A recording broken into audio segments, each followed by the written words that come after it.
उशीर झाला काही चिंता करू नका. तोंड धावत लक्ष्मण उठल. उठी दोघे करू भोजन सुंदर शांत राजांना आणि नेवल कांबराना करी परिधान दिव्यास्त्रे. हो सांगत भगवानच भुलून गेले. हो चांगल्या प्रकारचे कपडे परिधान करू. आणि देव भुलल्यावर जर असं होतंय तर तुम्ही आम्ही जीव आहो महाराज. जीव भुलल्यानंतर काय होतं ऐका. करी अभंग समजना सोनी जटाचे बंधना रत्न खचित मुकुट भरणा सुंदर भूषण अंगीकार. कसं बोललंय रामचंद्राचं मारुतीला भरत समजून. उठ याच्या अगोदर नंदीग्रामामध्ये मारुतीने भरताला राम समजिलं. हे रामायणातलं नवल आहे महाराज. आज प्रत्येक माणसाला रामायणाची गरज आहे. बाई असो गडी असो. रामायण नाही तर जिंदगी नाही महाराज.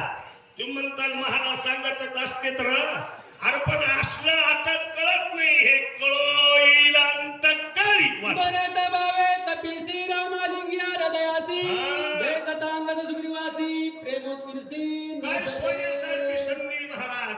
माझा भरत म्हणून राम मारुतीला असं पकडतात. वाचा.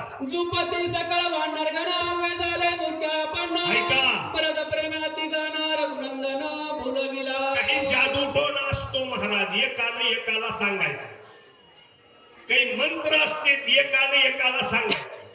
काही गुरुजीकडे धन असतं ते धन एकाला द्यायचं. पण हा वारकरी संप्रदाय सगळ्यासाठी उपलब्ध आहे.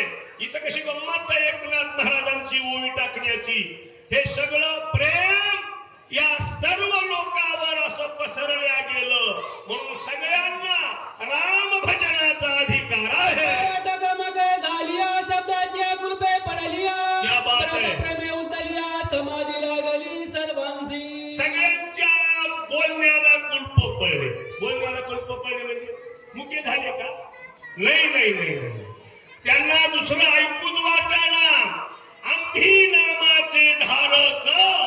दुसरीकडे बघायचंच नाही. वाचा. विभीषण शरणागता श्रीराम भजनी सावचित्ता असं सतत झालेलं आहे. अवस्था गिळून देता काय बोलता रामासी. लंका नगरीचा लोभ ज्याच्या मनात आहे त्याचं नाव आहे विभीषण. ही एकनाथ महाराजांची स्तुती बोलत म्हणून रावणाला सोन्याचे घर होते. वरी काही नेता आलं. आपल्याकडे बी असतात 10वी सांगते पण आपल्याला सुद्धा त्यावरी नेता येत. काय विश्वास नाही का माझ्या बोलण्यावर. मी सांगायलो मी अरे काहीच नेता येत नाही आणि काही मेहनत तरी संग येत नाही. संग एकच येत माझ्या रामचंद्राचं नित्य भजन. श्रीराम पाय सावधान विसरून या रामायण अलिंगिला कपिनंदन कार्य आठवणा तुझं नाही. धनाचा लोभी विभीषण म्हणला. आता असं जर एकमेकाला भेटत राहिले तर सूर्य उदय होईल. कारण